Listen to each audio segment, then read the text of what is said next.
So I am kind of curious. Oh, by the way, there are a couple of folks that I know are watching online, and they said, hey, can we text questions to you? So I'm actually going to turn my volume on. So if my phone goes off, that probably means somebody is texting. And oh yeah, there it is. I got one person already. That's okay, very good. Oh, it's Kenny Loggins who's saying, I love a rainy night, says somebody who's watching online. That's hilarious.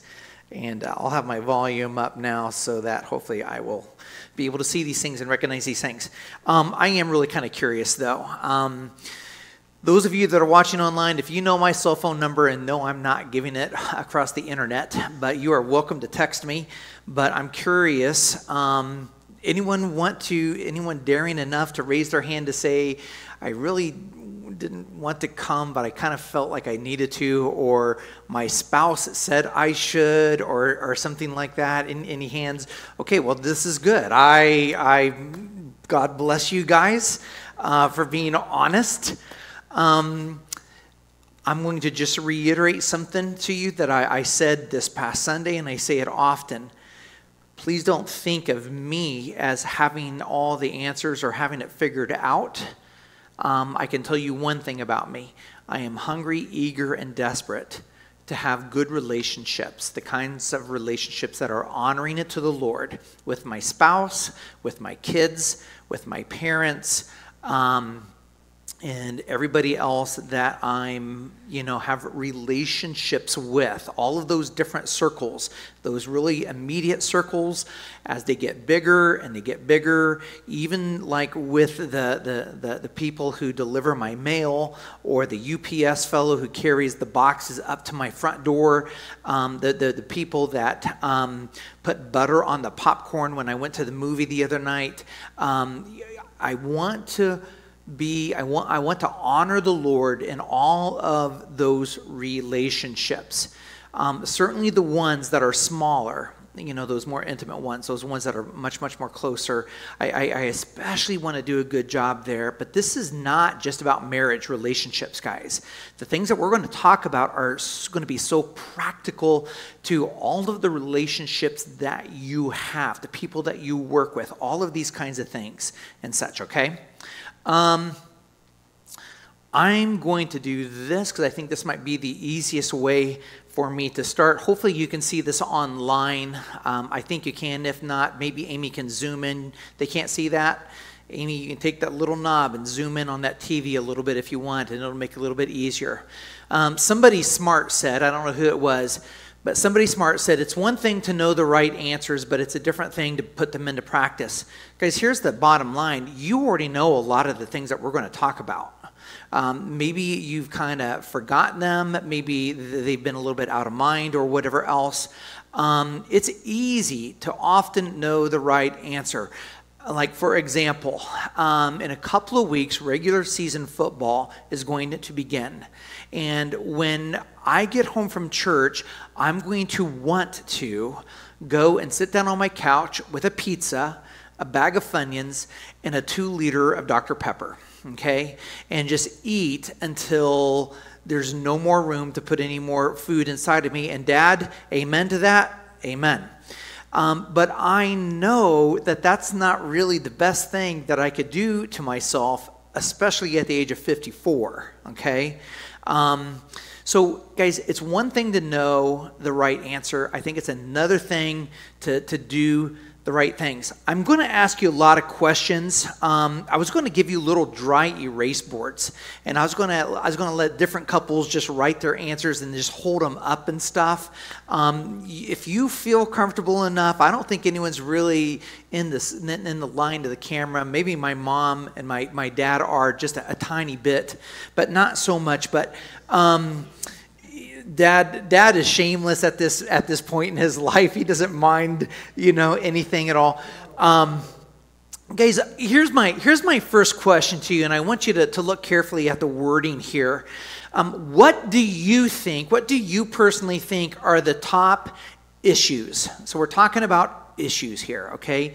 What do you think are the top issues which couples tend to fight about? Anybody feel comfortable enough to throw out an answer? Finances? Okay, I hear finances and finances. Finances as well. What did you say? Communication. What else? Other answers do you have? What are the issues? What are the issues that you tend to fight about? What was the last, not necessarily fight. Maybe you don't like the word fight. You're going to use the word argument, or maybe just, abrasive, whatever. What was the issue about? Okay, so again, we're dealing with money. We're dealing with money. But are there other things? I'm going to tell you right now, you have not given me the number one answer. And doing things around a house isn't even on the top 3, but I think it's a great answer. I think it's a great answer. Let me put you out of your suspense. Guys, after counseling with dozens of couples, I do not publicize when I'm counseling different people, but I am often counseling different people. I try to keep that very, very quiet. There are people that I counsel with, have counseled, obviously within the churches where I've served. Sometimes people will put me in contact, another pastor. Hey, Jeff, I'm too close to this couple. Would you consider doing the counseling, for me, in my place or whatever else? I have counseled couples in their 20s, counseled couples in their 30s and their 40s. And I'm going to tell you, this is what's really, really, really interesting. They always come in and they always tell me what their issues are, or at least what they think their issues are.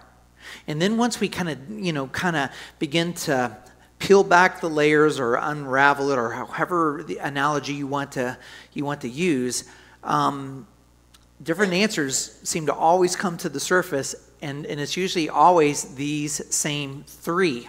Here you are. Sex, number 1. Sex, number 1. Dad was afraid to say it. That's okay, Dad. The fact that you said that and on television. Sex, number 1. Number 2, money. Number 3 is, how do we raise our children? How do we raise our children? Those are the top 3. We'll have people. I'll have people. And by the way, I should tell you as well. Amy often will join me with counseling, or at least she has in the past. At different times, just to make that a little bit easier. Because especially if you're doing couples counseling and the husband and a wife, that could be kind of scary. My land's the pastor, and he's going to take his side on every. So anyway. But I'm going to tell you, people have come in and they've said, it's money, it's child rearing, it's those in-laws, it's I do everything around the house and my spouse doesn't do diddly squat. All kinds of things like that. But as we talk, what seems to, and their dad, they are worried to talk about it. They are scared to death to talk about it. Guys, I'm going to tell you something. Amy and I were married for about 1 year. We were married 1 year, and then we went to seminary together. We got married. I was in Olney, Illinois. I was a youth and associate pastor there, and we felt the Lord calling us to go to seminary. We spent the next 3.5 years after that at seminary, and I think we were there one semester. I think it was the second semester of the first year. There was a mandatory class for the MDiv students, the 92-hour MDiv program. And if you were married, you had to go there with your spouse. And this was a couple. And Amy, correct me if I'm wrong, but I want to say, now we were pretty young, so everyone seems really old, when you're really young. I can't imagine how old I look to some of you guys, but I want to say they were at least 75 years old. And they sit there, and one of the first days, they just absolutely blew us. And mind you, there's like 20 couples, married couples. This is a seminary class, right? And they said, you know what's a real shame? They said, we went like 2 whole years in our marriage before our sex became really, really awesome and outstanding. And we don't want you guys to waste 2 years of your marriage having really, less than satisfactory sex. And all of the women just kind of did this, and all the guys were just kind of like that, and like, oh my lands, what are we in for? And I got to tell you, they did an awesome job. Now, I'm not going to get into a lot of, don't worry about that. But what I am saying to you is, yeah, this right here, 9 times out of 10, that's the thing that comes up. Number 2, absolutely money. Number 3 is children. You guys have 3 little girls.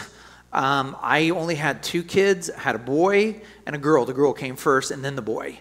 The girl, when she still couldn't hardly even really walk, but she could pull herself up, decided to pull herself up over the crib, fell over the side, broke her arm. I thought they were going to come and arrest me, and Child Protective Services and whatever else, and that sort of stuff. I remember Bethany was really, really good at sleeping at night and those kinds of things. Matthew was an absolute terror. I remember, my wife doesn't remember this, but I remember this. You guys don't remember a lot of things, and I remember. Amy doesn't remember. There were a couple of nights, probably about 8 weeks into Matthew's young little life, and Amy just wasn't sleeping at all. And Bethany was in her bed. No, I'm wrong. This was Bethany. I'm sorry. This was not Matthew. This was Bethany. I'm wrong. Bethany wasn't sleeping because we were at this house anyway. Sorry. 8 weeks into this, and I heard Bethany crying. Amy got up, went into the nursery right next to our bedroom, and I can hear her trying to whatever, and then I could hear her crying. I could hear Amy crying. And I walked in there and I said, Amy, are you okay? And she goes, no, I just don't ever sleep. And I'm just a mess. And, all of these things. And she was she was a mess there for a little while. And we prayed and we asked everybody we knew to fast and about that situation. And it got a lot better real fast. Sex, money, and their children. Now, there are several other notable things. Work. They bring their work home. This is often a source of tension. Amy has to share me quite a bit. It takes a very, very special person to be a pastor's wife. But this isn't just for pastors. There's a lot of people who have the kinds of jobs where I think of some of these doctors that work the late shift or whatever else, or they have to work, weekends. They're required to work a certain percentage of weekends. I don't know, all kinds of things. But there's stress that comes home from work. There are home responsibilities. As you talked about, wow, I'm the one who's cleaning that kitty litter thing and scooping up the doggy doo out in the yard. And by the way, I am not that guy. I'll do the kitty litter thing, and that's only because it's in my garage where I like to be and work and stuff like that. And if it just gets too messed up horrible, then I'll sit there and clean it myself. Amen to the special wife for work. Yes, I think I read that right. Amen for the special wife for work. I'm not sure what that means, but that's what was text to me. Home responsibilities, lack of quality time together. I always seem to end up getting the worst of you, and everybody else gets the best part of you. I am so guilty of that, right? So I know that happens, jealousy. And interestingly enough, especially more and more and more, this used not to be an issue. This never made the radar. But here lately, I hear and I read more and more people saying that politics and worldviews are just getting nasty within the homes, especially as, different people from different, worldviews or whatever else, they kind of get together and it's just like, oh, we can't even talk about these kinds of things and so forth. So those are some of the other mentionables. Here's the big question. This is the $1 million question. I want you to think about it before you give your answer. Okay? I want you to think about it. Why? Why? Not so much the what about, what are people arguing about, but why do you think couples argue? Why do you think it is? And then you get it in your mind. Get it in your mind. And I'm going to start with Mom. Mamacita. Why do you think so many people argue? You can just say pass, but do you have an answer in your mind? Would you mind sharing it? They disagree. They disagree. Was that the same? Did anyone else have that same answer in their mind? Okay, you had the same answer? Okay, good. Who else had a different answer that you, and what would you say?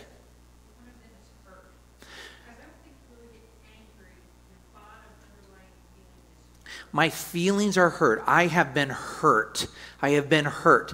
Okay, I absolutely love both of your answers. Either of you guys want to throw out something? I mean, I'd be curious. Failure to communicate what the problem is. So, Danny, you said it. Don't think that I didn't hear you. People argue because of a lack of effective communication. This is so it. Whether it is money, whether it is child rearing, whether it is in-laws, whether it is where are we going to spend our first Thanksgiving and Christmas together as husband and wife. Do you remember that argument? It does not matter what the argument, and please don't think that the bedroom is exempt from this. Oh my lands, communicating in the bedroom. Guys, the best thing from that class that we took with the 75-year-old teacher was you all need to not be quiet and silent and all bashful and stuff like that in your communication when it comes to the bedroom. You need to communicate really, really well in the bedroom. I'm not going to go into details, but I'm just going to let that resonate with you. And I'm going to tell you that is huge, huge. I'm going to tell you, I sat there over the past 25 years counseling different people, often on that issue of sex and so forth, and I will tell them this, and and there's some books out there and some different things, but it's really about communicating and even communicating in the bedroom. And I've had so many people come back and say, "Oh my lands, thank you for we just had this I don't know what the word stereotype or something in their mind. Oh, we can't do that. We can't use any words. That's a foul. That's a technical foul in the bedroom. That sort of thing. If you think you are so manly that you don't need to have your wife, say something to you, then you know what? Good luck. Good luck with that. I'll leave that alone because I know that's just kind of a, maybe a little bit more taboo, especially on night one, right, of coming together. Guys, is arguing, we'll even use a stronger word for arguing, is fighting. Is fighting a bad thing? Who says yes? It's a bad thing. Who says no? Dad's pleading the fifth. No? Mom, what about you? Is fighting a bad thing or a good thing? It's not a bad thing. Guys, there's some interesting things. If you have an engine, there are different components to an engine, and they will break these components up, and they'll put things in between them so that if something is beginning to blow up or whatever else, you'll have a fail safe, and that'll get broken. Better to have $100 gasket on your car break than the pop the cylinder and ruin the block of the engine, right? Same thing, guys. Arguing shows a caring passion. We argue because I believe in this. How many of you enjoy getting in an argument? Hopefully you're not some narcissist, person that enjoys that. I got to prove myself at any cost. But, it's not fun arguing. It's not fun having these kinds of things. But we're willing to go down there because we have a lot of passion and we care and we want things to get better. Guys, it forces communication. Arguing forces communication. I mean, you can sit there and say, this is not pleasant, but the thing of it is if you're arguing, even if you're raising your voice, even if it gets to the point where, this is maybe getting a little bit unhealthy, at least you are communicating at that point. You are at least communicating. Confound it, can't you see how upset I am? You're communicating. And that's not necessarily a bad thing. Guys, it can also be a means of becoming vulnerable. Listen, I'm going to tell you, do you want to know why I'm upset? Do you really want to know? It's because this, and this. And those three things are probably things that you probably weren't really excited to communicate. I feel a little uncertain about myself. I'm worried that, this may happen or whatever else. Really? We get to a place sometimes, even when we're arguing, that we're able to share things that are a little bit vulnerable because we're so worked up that we would be probably too scared or too nervous to communicate otherwise. But they tend to come out when it's kind of more like a heated argument. And the thing of it is often when we make ourselves vulnerable with our spouse, it ends up bringing about a deeper discussion, and it ends up bringing about a deeper trust. Man, I'm going to share this with you, and there it is. I'm all vulnerable. Wow, I can't believe that you would share. This is really what you're thinking? This is the reason why, X, Y, and Z? Yes, I did not know that. I did not recognize that. I did not see that. Do you see what I'm saying? Do you recognize, guys? I am telling you, communication is it. Now, I sat there and I said to you earlier, the number one topic is sex, quickly followed by money, quickly followed by how we're going to raise our kids, quickly followed by in-laws, by the way.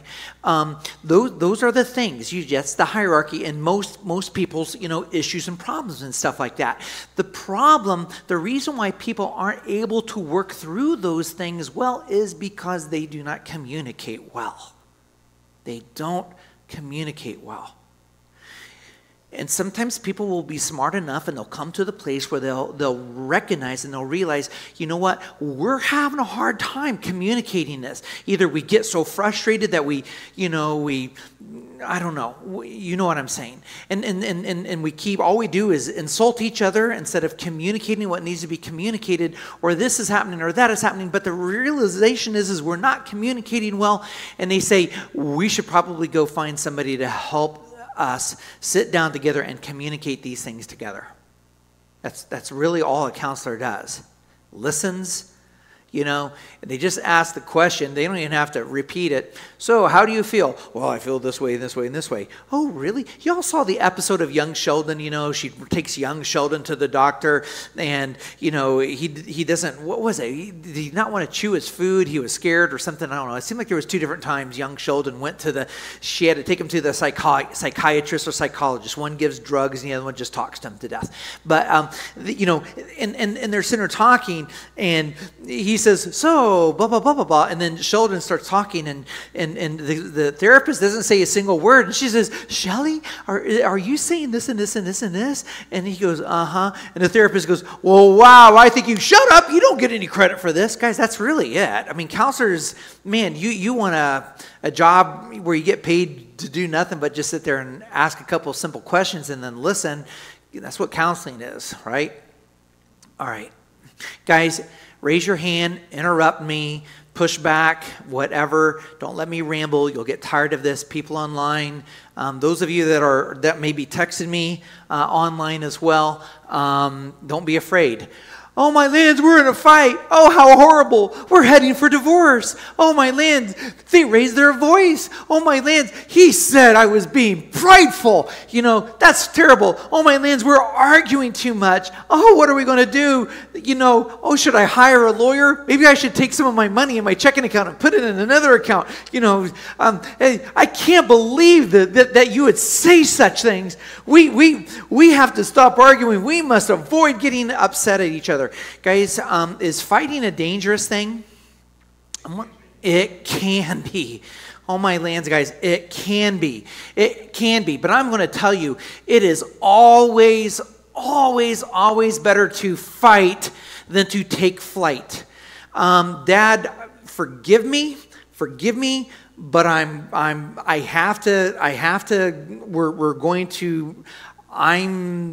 showing myself, and that might reflect a little bit. Guys, I'm going to tell you something.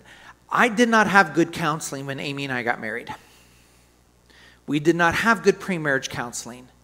Pastor Eldon Roddy was my pastor when I was a little child, and when I graduated from undergrad, we went and we planted a church. I was there for like a year and a half. He called me, he said, Jeff, do you want to come and work for me out here in Olney, Illinois as a youth and associate pastor? I said, under you, I would love to. I was out there for about a year. I'm like, oh my lands, I'm missing you so much. I'm just going to like lose my hair and everything else. That's when I lost my hair. And then I came home on Thanksgiving. Amy, you have to marry me. I've got everything under the world, but you just have to come and be my wife. She said okay and everything else. Burl Shinkle did our wedding and everything else, but there was one thing that Burl didn't do, and that was give us good marital counseling at all. And the problem was, I can think of a couple of times after Amy and I got married and we started having that confrontation, every time the confrontation got bad, and especially if Amy was winning the argument, instead of sitting down and talking about it, I would get defensive. I'd start putting a wall up. And if Amy kept pushing on that thing and working on that wall and stuff, you know what I would do? I would get up and I would walk out and I would leave. I would flight. It was so much easier to fly than it was to sit there and look at the issues and to work through the issues and talk. I thought it was so much easier just to get up and walk away than to do this. Okay, amen. Okay, feeling okay. To the point, it is okay because at least your thoughts are out in the open. It's harmful when you attack the person and not the subject. From past experience, the cold shoulder would kill the marriage. I'm going to tell you guys, the cold shoulder kills the marriage.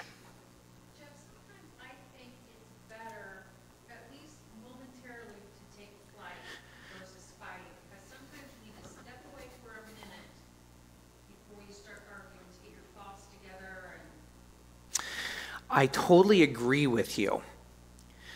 You know, there was one time when Amy and I got in an argument. Amy says she doesn't remember this. I remember this so clearly. We got in an argument. My feelings, I just felt so whatever. You know, I had my version, my thought of it. She had hers and stuff. And I remember getting in the car, and I remember thinking, I don't know if I ever want to really, really come back. I remember that thought. And the thing is I left. But the thing of it is I left for like 30 minutes just to try to get to get my head out of my rear end and to look at things more from a true perspective than a feeling perspective. And I came back. And when I came back, and Amy, to this day, she says, I don't remember that at all. I came in, and she ran up to me, she hugged me, and I said, are you okay? And she goes, no, I'm not okay. I thought you were gone. She says she doesn't remember this. Amy, you still don't remember that, right? Nope. So she still didn't remember.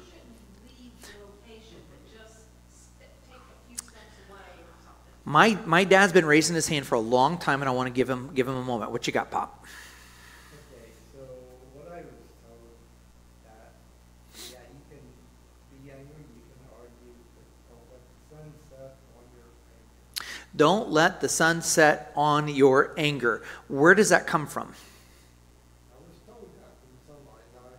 Do you remember? Anybody know the origin of that? It does say that in the Bible. It does say that in the Bible. It does say that. It's in the book Proverbs. It does say that. You should not let the sun go down on your anger. Make restitution. You think about this 1,000 different times. This isn't just an Old Testament thing. This is New Testament thing.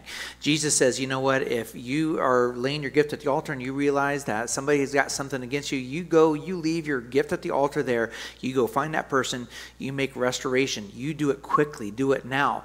Don't wait. You may not have opportunity, and then you're going to pay every penny because you have not gotten that thing resolved or taken care of. So this is true, and I like those words, and I do not. It's horrible because I'll look at statistics. I love numbers. I love statistics, and so I'm constantly looking at different things. There's a lot of people that say, "Oh, you can go to bed angry. It's okay." And so I literally saw that a dozen times. Okay, so here's what I want to say to you. This is absolutely huge, huge, huge, important. When I do pre-marriage counseling, I tell them this all the time. You remember Sheldon Cooper, right? Who's Sheldon Cooper? He's the little boy from Young Sheldon or whatever else. Do you know what little young Sheldon loves to do? He loves to make contracts. He had an argument with somebody. He had a situation with his professor. He ticked his meemaw off one time. They wrote a contract. Here's what we'll do and here's what we'll not do. Guys, make a contract. How are we going to have an argument? How are we going to fight? How are we going to disagree? What will we strive to do and what will we absolutely not do? Because this is important. And the thing is don't just write it and then stick it away somewhere. Remember it. Put it on your phone. And then, when you're in the argument or whatever else, or you're going home and there's probably going to be an argument, look at the contract. Look at what it says, because I promise you this will be helpful. Make a contract, because there will be times of arguing. Determine in advance what the ground rules will be. And I'll give you some suggestions, some examples of what I think might be some good. These are, just suggestions. You make your own. Think about it. Revise it. After you're done, you've been in an argument and you guys have made up and you guys have hugged and kissed and called each other sweet things and whatever else. Take about a week or two and then say, hey, let's go back and let's look at the argument contract. And let's make some revisions, because we kind of goofed up a little bit, and there might be some good things to add. There might be some good things to take away. Anyway, here are some things. No physical or emotional manipulation. I was a king of emotional manipulation. I hate to say that. I was. I remember doing it in the boyfriend-girlfriend relationships that I had. I remember in high school, there were certain things that I would want or go do or whatever else. And I remember a couple of times sitting in bed, mad, kind of stewing, making a phone call, talking to, a girl or something like that over the phone, realizing, you know what, you're a jerk, Jeff. What are you doing? This is, you are nasty. And whatever else. But we do that sometimes. We do that sometimes without even recognizing it and realizing it. You see it in other people. We don't often see it within ourselves. Can I say that again? We see it in other people. But we often don't see it within ourselves. But I think this is a tactic we often go to. We often go to it. We are looking like you go, somebody's getting sued and you hire a lawyer, you're like a lawyer and you're building your case and you're just putting all these things together to make a strong argument and stuff like that. And a lot of times we will do things. Think about those things. Memorize this. Say, hey, listen, when I go into this, I got to make sure I'm not gonna, oh my lands, if you ever, push your spouse or anything like that, you should just go to jail. I just go to jail. You don't get out for 2 months, and I don't know. This probably isn't happening. I sure hope not. If this is happening, you need to just run and bolt and leave. But I'm telling you, I think this happens quite often. No threats. No threats. I don't like this. You know what? You're going to have to get this thing, or I might, you know what? We may just be looking at the D word. I've had people come, and there was up in Elkhart, you would never know. And this guy was constantly just dangling this D word in front of her, just constantly. And she's all like, she's going to, whatever else. I said, you know what? I said, when I told her, I said, it probably wasn't the best thing I ever said, but I said, you know what, then you probably ought to divorce her, because the thing of it is, I don't even think you do and stuff like that. I don't think you want to. I think you're just using this to try to manipulate her, blah, blah, blah, blah, blah. You're just making a threat and whatever else. And the fact is he was, and he got really, really scared, because she realized how dirty this guy was playing and stuff, and she was contemplating it. And he's like, oh my lands, I really screwed up, Pastor Jeff. Yeah, you know what, when you make threats and stuff like that, you're really screwing up. Don't make threats. What were you going to say, brother? Sometimes I believe that the emotional manipulation first words than physical. Oh, it does, by far and away. Words, oh my lands, words. You know, Rick Bacon hit me right there. There's still a little bitty mark. He won the state wrestling championship in Warren Central in 1988. And I called his mom Chewbacca. And he just wailed on me. That doesn't mean anything. But I'm going to tell you what, there was another kid in our class. His name was Jimmy. I thought he was one of my good friends. And he said something really, really hurtful to me. And to this day, I remember as clear as day. As clear as day. As clear as day. These things heal up really nicely, and they're fun to talk about, after the fact. But I still don't like mentioning or bringing up some of those things. Some other things I just don't like even mentioning them. Words are hard. They're like toothpaste. You can't get them back. I kind of believe that physical pain will go away. Yep. Emotions will start to rise. You're exactly right. A lot of marriages end not on betrayal, not because, he or she was physical, or whatever else. Words. Oh, my lands, be careful. Be careful here. Derogatory, insulting remarks. You're just being a child. You're just being so childish right now. Okay, well, what does that mean? Why, instead of saying you're being a child, say, why would you say that, be the bottom one, generalizations. Do you know what a generalization is? Okay, we can speak in general terms, or we can speak in specific terms, right? You're just being a child. That's a general term. I think what you're saying to me out of anger and frustration. That's a big difference. That's much more specific than general terms. Guys, these are just suggestions. What I would encourage you to do is in the next, 4 weeks, come up with a contract, an argue contract. You may never need it. You may never need it. But you know what? If things get to the point where they're really, really kind of bad, maybe you say, hey, listen, let's pull out our phones. We put this on our phones. Let's take a moment. Let's look at this, read over this, and let's agree again that this is how we're going to communicate. This is the way that we're going to argue. We're going to fight fair, and this is the way that we're going to fight. If we're going to have a fight, then we're going to fight fair, and this is the way that we're going to do it, right? Avoid sarcasm. Avoid interrupting. I am the king of interrupting. Amy can't ever get a word in, and stuff like that. Work on being a good listener. Work on being a good listener.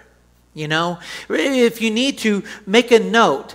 Don't sit there and go, don't do that, obviously. But if you need to, make a note. But be a good listener. Be a good listener. Goes a long way. Agree for a break.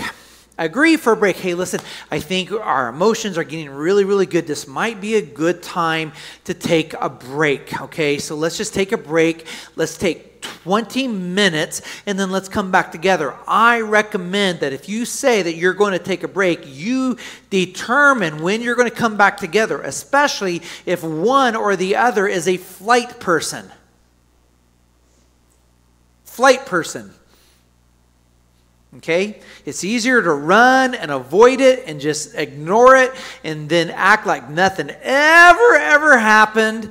But you want to know what? All of those things are still there. And then the next time it happens, not only do you have the situation, that you currently have, suddenly you remember all this stuff. And then instead of it being this big, suddenly it's that big. And imagine doing that 10 times. It gets real ugly in a hurry. In a hurry. Are we doing good? Questions, comments, pushback, thoughts, accusations, Amy? All right. Another one you can put on there is the blame game. Blame game. You know what? That's an interesting thing. Thank you, Danny. The blame game. The thing of it is you know what? I believe in taking ownership and getting to the truth of the matter. I am more than glad to sit there and recognize and tell Amy, you know what, I'm pretty screwed up and I'm pretty flawed. And I've got my own vices, I got my own vulnerabilities, I've got my own, landing spot, bald spots and gut and everything else that makes me, whatever. But to sit there and to be able to admit, you know what, I see where I was at fault here. I see where I was at fault here. I see what you're saying. I think I don't like the word blame. It's a strong word, isn't it? But the thing is, I don't think people are going to get very far. Dad, do me a favor. Go back and give that to Amy. Amy's going to relay messages as they come in on my text to me because it's just easier that way. But getting to the bottom of the issue, case in point, Bill and Lorraine Hostetter.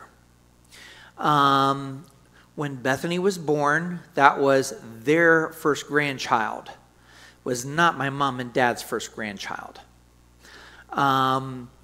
I felt that Lorraine, Amy's mom, wanted to just smother Bethany with hugs and kisses and love and everything else to the point where I'm like, I think this has kind of gotten to an unhealthy point where if this would continue like through her adolescence and stuff, she might just be like super spoiled little brat, sort of thing. That was my thought. Was that thought right or wrong? That doesn't matter.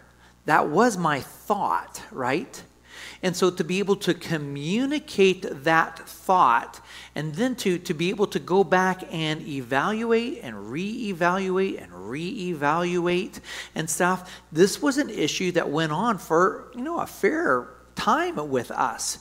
We'll talk about why I felt that way because it is important, I think, why we feel the way that we feel when we feel something, right? It doesn't matter really what it is. It's that we are expressing, we are communicating the feeling. And if we change that opinion at some point in time, which I have changed my opinion on it.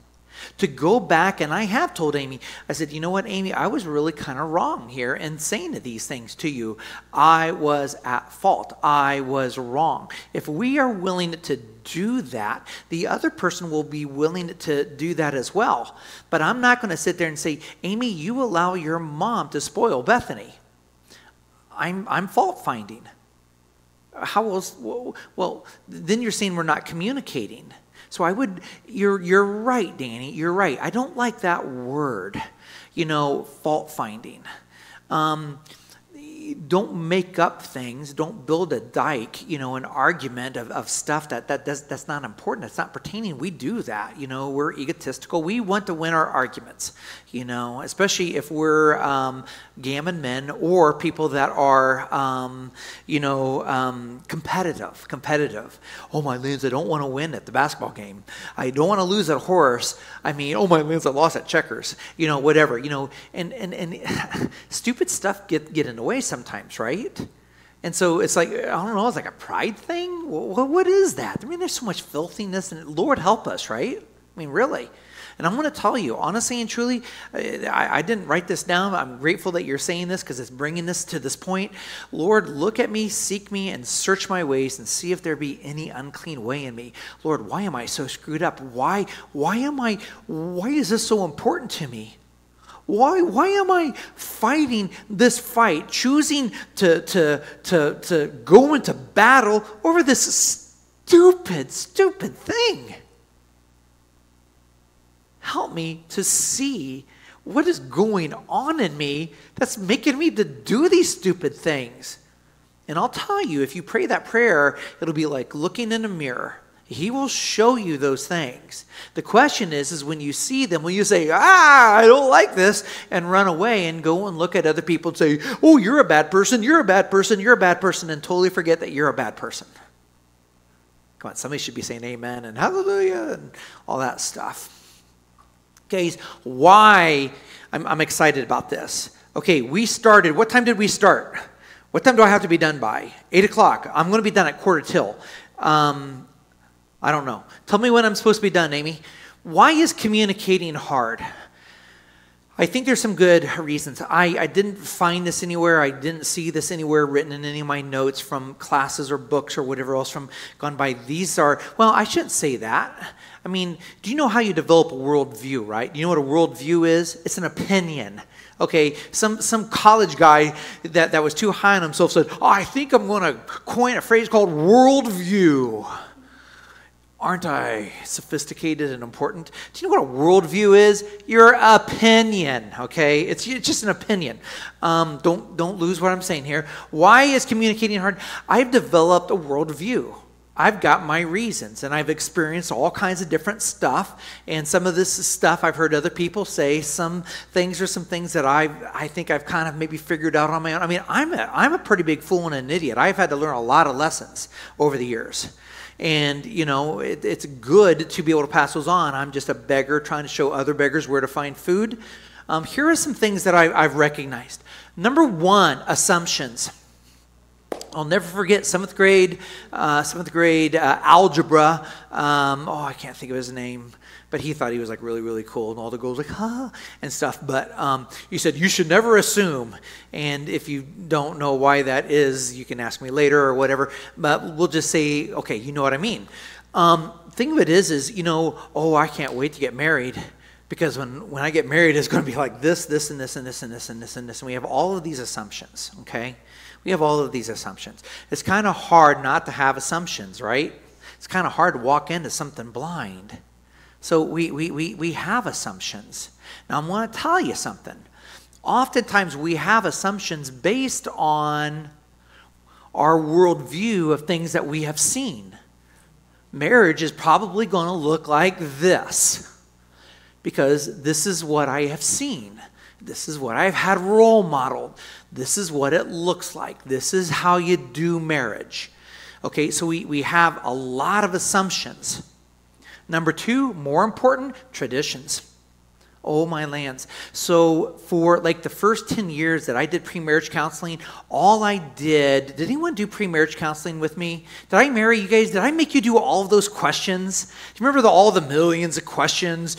You know, does your dad have a special chair that only he can sit in and no one else is allowed? I love that question. You know, who did the checkbook in your household or whatever else? Was it okay to talk about politics during family gatherings and vacations or I mean just a million. Who decides to go on to who gets to decide where the destination is for the vacation? I get to decide that. But you know, because the thing of it is you're going to have an assumption based on your tradition.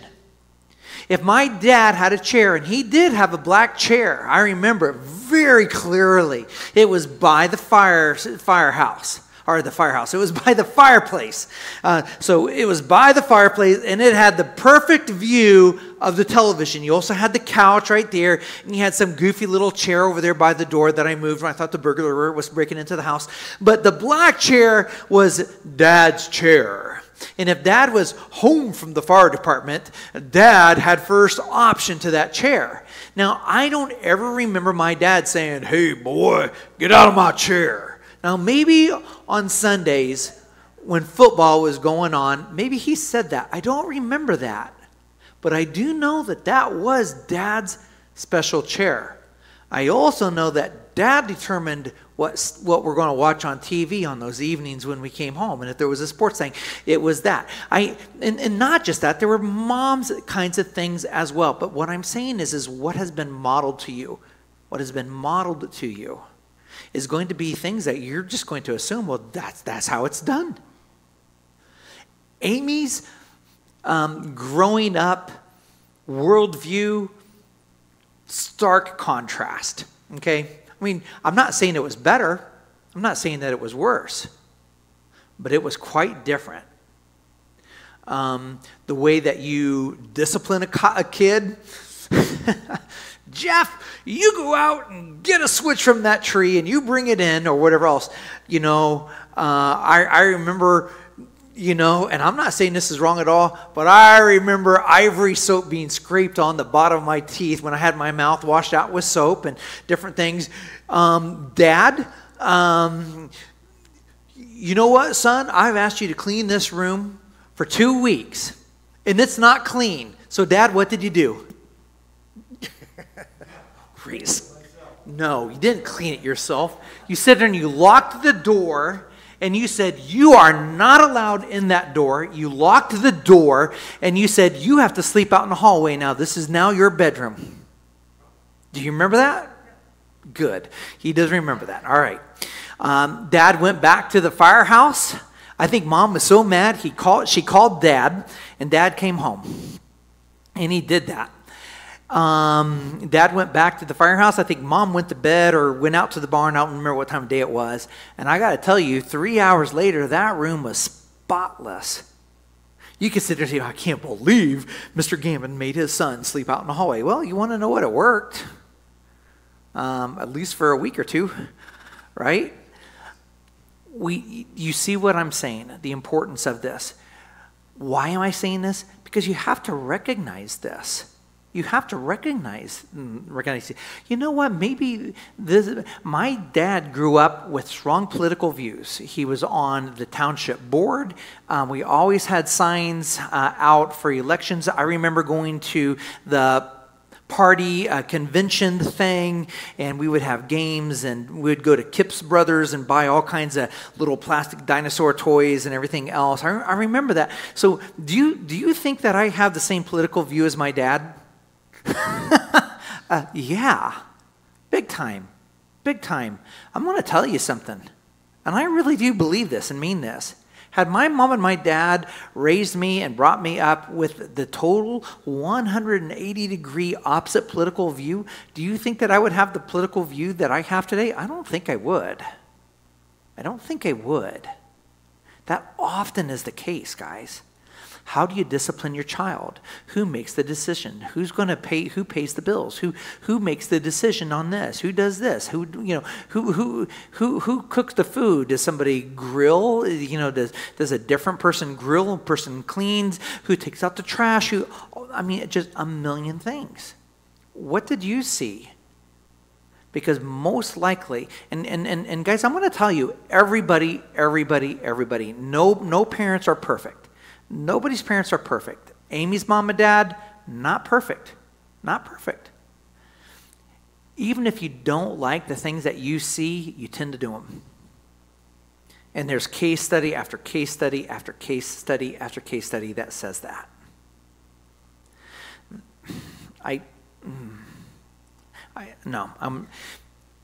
Trust me on that.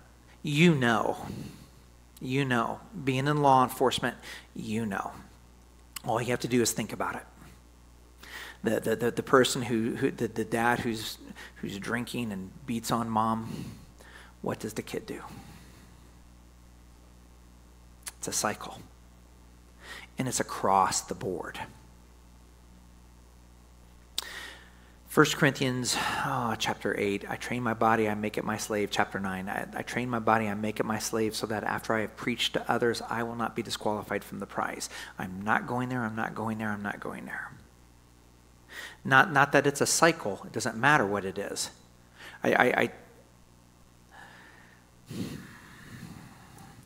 Things happen to us. We don't live in a controlled environment.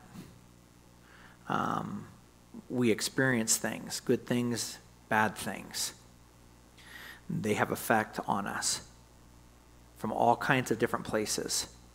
I train my body and I make it my slave.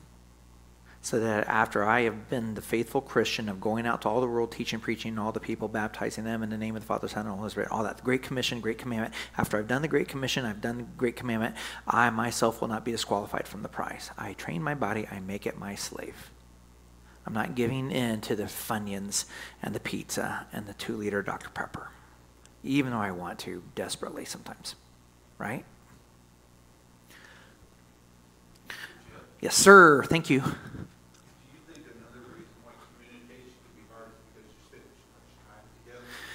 Ooh, my lands. So the question was, Jeff, do you think sometimes communication is hard when you spend too much time together? I will say this.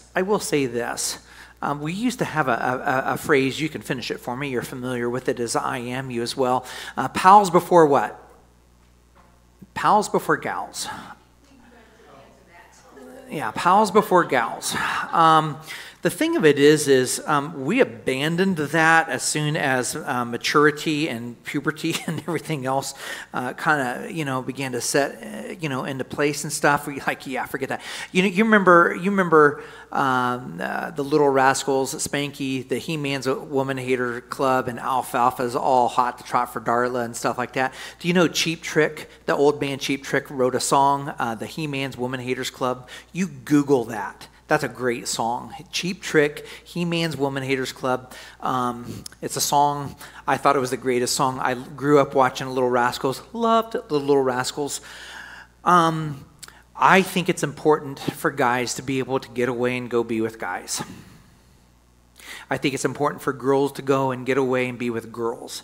And if you are so insecure that you're afraid to let your spouse and manipulation, to go and do that or whatever else. And believe me, I've seen this. I mean, the guy's just like, no, you can't go here. You can't wear that. Oh my lands, you smell like too nice. Go, wash that perfume off. You know what? There needs to be times. There needs to be times when we go kind of do our thing. I just think it's healthy. Do I think communication is challenging because you're always in too close a proximity? Probably. I don't know if that's a big norm. What I mean by that, if you're together 24/7. Yeah. You got to struggle to find things to talk about. If not, you just keep talking about the same things over and over and over. So we were created to be in relationship with one another. Interestingly enough, God didn't say, therefore a man shall go and leave his mother and father and be united with the wife, and they shall become one, and they'll go live on an island and have no other people, to associate with. No, it doesn't say anything like that. I've known people that have struggled like that. It's like, hey, I've got my spouse, I've got my kids. I don't want anyone interfering with us. They're going to change things the way that I want it to be. Yeah, you know what? But I'm talking more kind of like a narcissist, sort of a thing. I think you're talking more about, we're built to be in relationship, and I think there's a lot of truth to that. I mean, crying out loud, going out and playing a round of golf with Matthew is sometimes the most healthiest thing in the world. Amy knows, oh my lands, I need to let Jeff go and not worry about, this and this and this, and just go take the jet ski out, with a couple of guys or something, or go play a round of golf with a couple of the guys and stuff, just so I would say, I would agree with that. And I would say, every couple, every person is going to be different, is going to be unique and whatever else. Some people, I'm much more kind of the social butterfly than Amy is, even though I am an insane introverted person. I mean, I have to have, Dad, am I an introverted person? You know I am. I'm like, oh my lands, I'm not answering my phone. I just need some me. You know, I just need some space and stuff. But people, everybody's wired a little bit differently. The thing of it is, you know, we recognize those things. We communicate those things. Hopefully the spouse sees and recognizes that. Maybe they feel the same way or whatever else. But I do believe that having many, many friends, you know, we become like the people. I always try to surround myself with people that I want to become like. You know, I remember somebody said, Jeff, you really want to learn how to play guitar well? Surround yourself with people that know how to play the guitar really, really well, and then you will become a really, really good guitar player. Jeff, you want to have really, really good grammar and speak well and intelligently and be able to write well. Surround yourself with people who know how to write well, speak well, and communicate well, and it won't be too long before you will write well, speak well, and communicate well. Okay?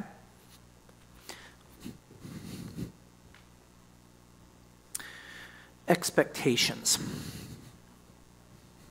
Expectations are hard, aren't they?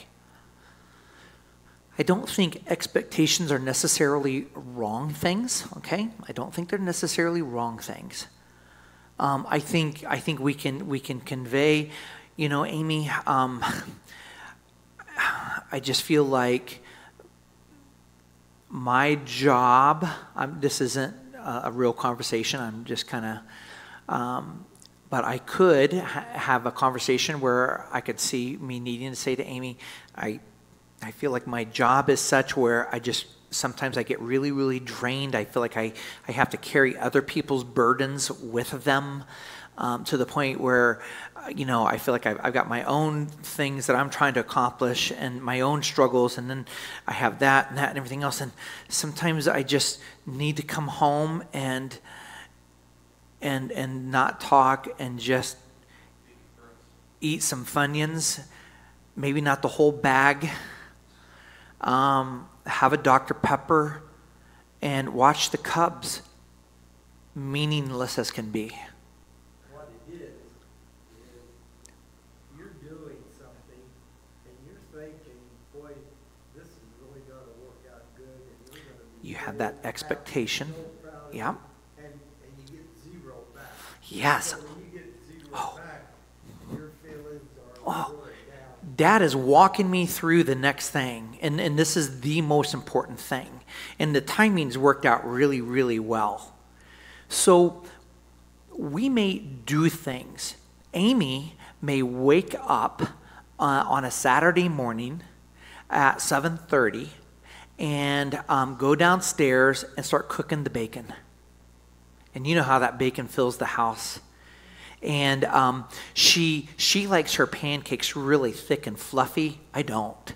I like them really, really thin with a whole lot of butter, so it gets really crispy all around the outside like an elephant ear, kind of, you know, sort of a thing, you know, and that butter just gets soaked up in that thing. She makes that, and then she makes me not one, not two, but 3 eggs over easy, and I have to have toast. I prefer white toast, not cut. Definitely not cut. Dad, why do I not want my toast cut? What you want? What? Wow, my lands, he cannot hear for anything.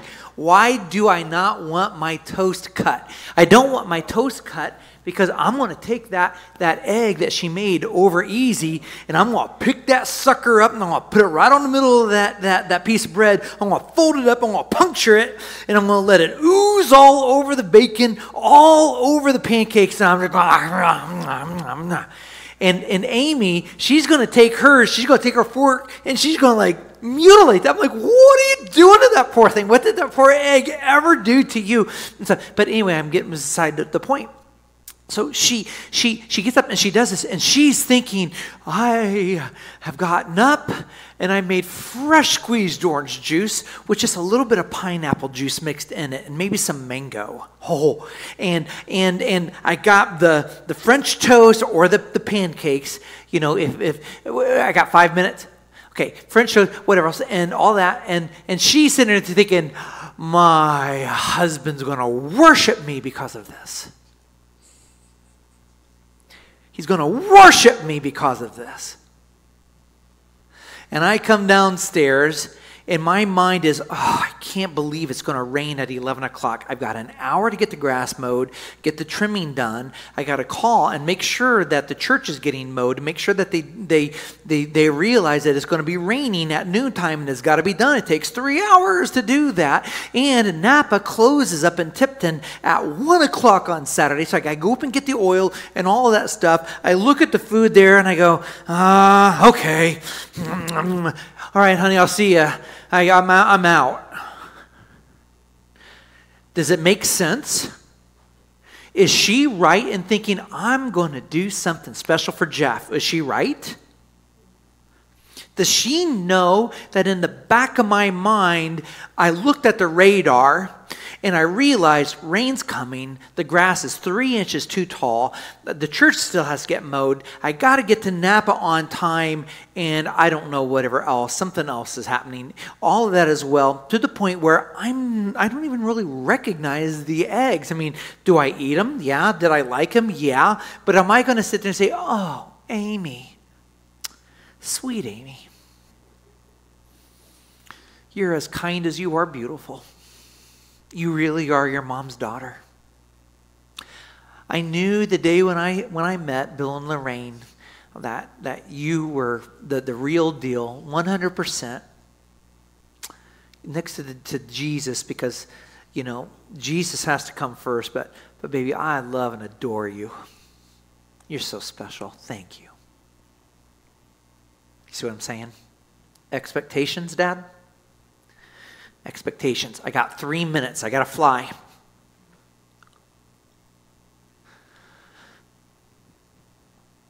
Amy was speaking one language,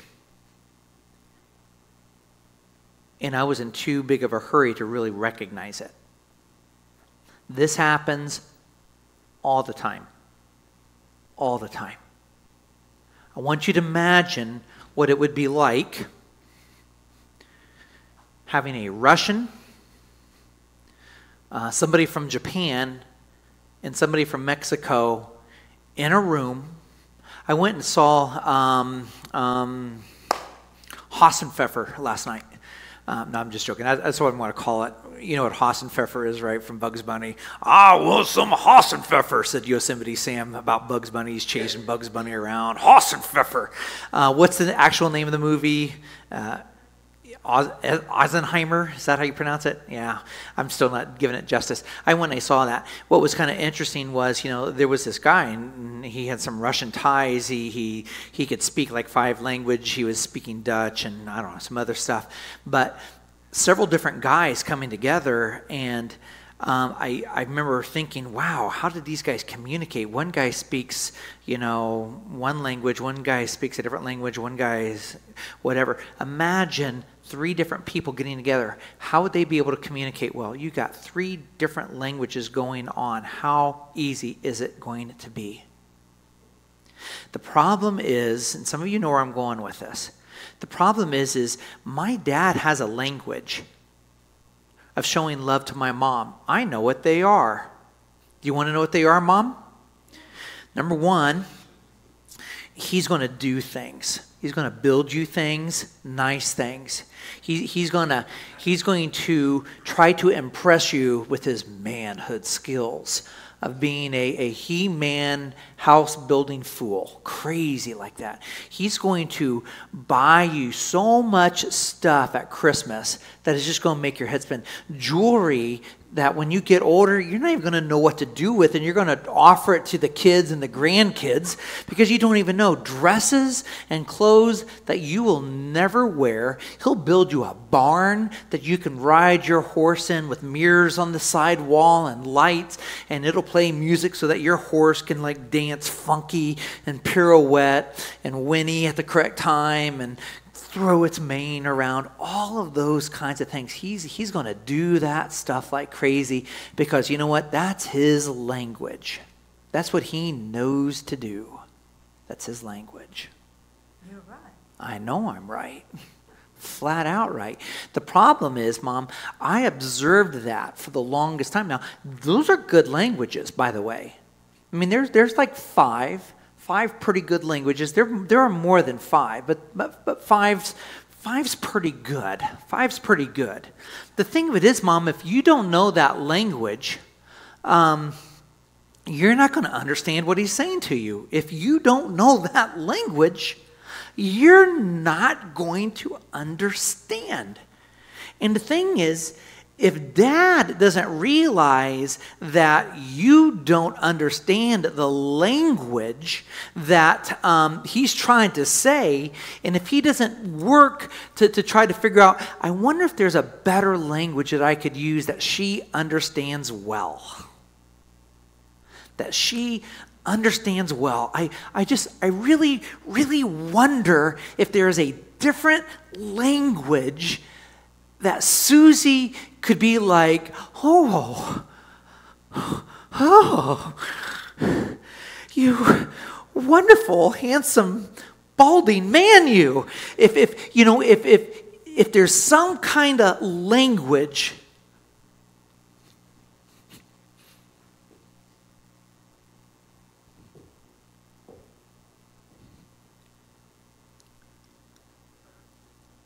Do you know what Amy's are?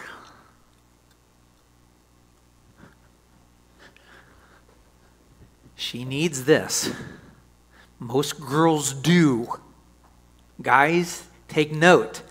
Most girls do. That's not big with the girls. At least not until they turn 40, 45.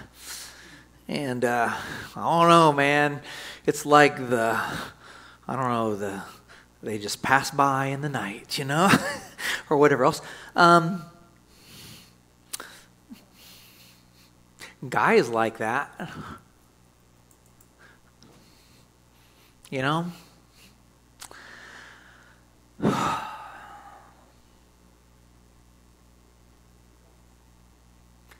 Amy needs this. And unfortunately, my job usually makes this pretty crummy. Amy lost her dad. She's been sad. It's been hard. Family is a huge thing for her. And I've been screwing up because I forget about this. So I have to try to make sure that we have some of this. And some of this. And yeah, some of that as well. Different things. Guys, this book, let me see. Yeah. This book, you need to buy. You just need to buy this book. This book's been out for probably 25 years, maybe already. It's gone through a couple of what do you call those? Rewrites. Or whatever else.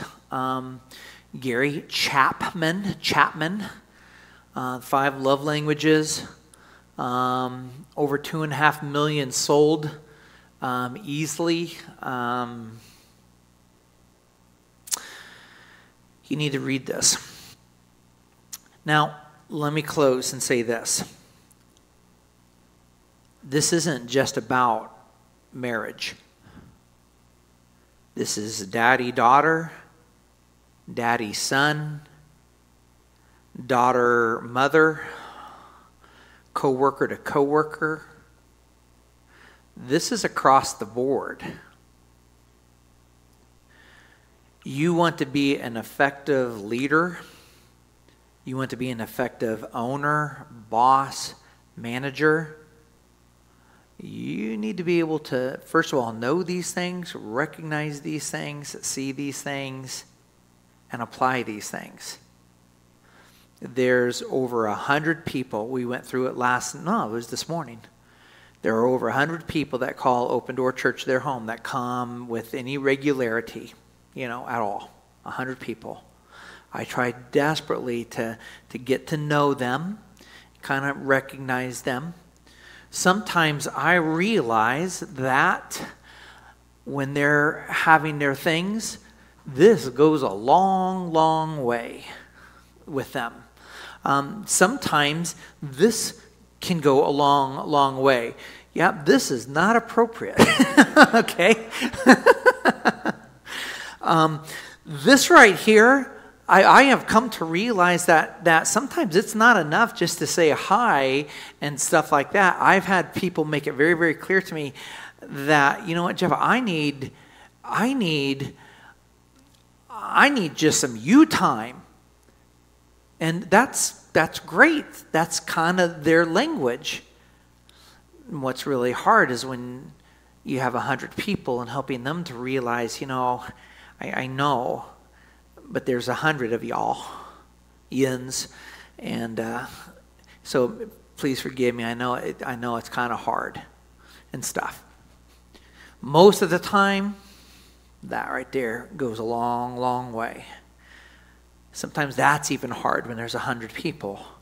That's why you have these churches with like 15 people on staff, because they're able to do that really, really, really well, right? But the thing is, you know, I've got a handful of big-time leaders in this church.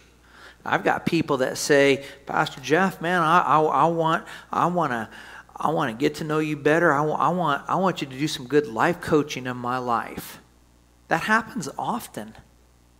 The thing of it is when that happens, I'm trying to do, you know, these 4 different things and trying to help them to understand those 4 different things as well. Guys, this is not just about marriage. This is how to become a good friend. This is how to become a good owner of a business, or a good coworker, or just a good person in the church who has relationships with a whole bunch of other good people in the church. This is awesome for your kids, for moms and dads with son and daughter and grandkids, hopefully soon, and you know, all of these kinds of things. You see what I am saying here? This is about relationships. That's why I changed this. This is not about marriage enrichment. This is relationship enrichment. Relationship enrichment. Mom, you have all these friends. You've got sweet little, what's her name, right at the end of the driveway. I can't say her name right now. Little Becky Wise. And she's going through a lot of hard things. You want to be a really good friend to her, don't you?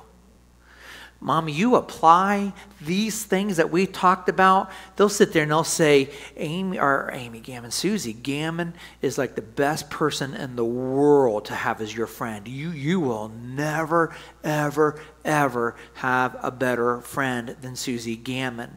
I'm going to tell you, if you were there, and I'm done, I'm wrapping it up, but if you were there at Bill Hostetter's memorial service, the Celebration of Life service, there were like 3 different people, and they all got up there and said this stuff about Bill.